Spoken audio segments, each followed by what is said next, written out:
ప్రవక్త సల్లల్లాహు అలైహిస్సలాం మినా నుండి బయలుదేరి ముజ్దలిఫా, అరాఫతుల మధ్య ఎక్కడ బస చేశారు?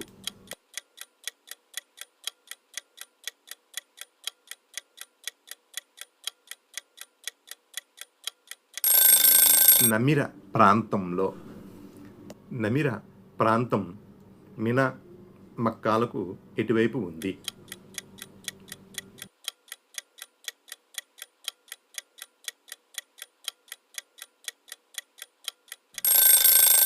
తూర్పు వైపు.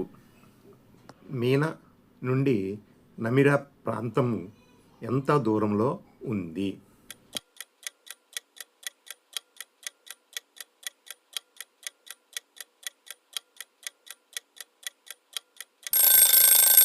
ఐదు కిలోమీటర్ల దూరంలో. ఇస్లాం చరిత్రలో నమిరకు ఉన్న ప్రత్యేకత ఏమిటి?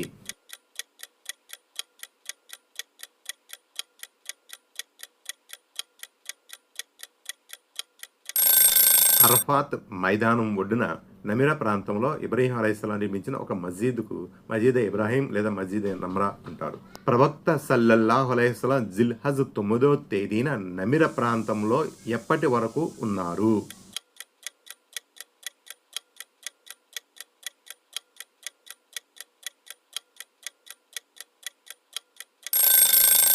సూర్యాస్తమయం వరకు.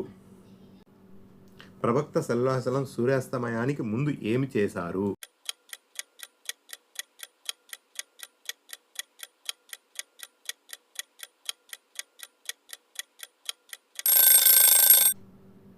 గుస్ల్ చేశారు.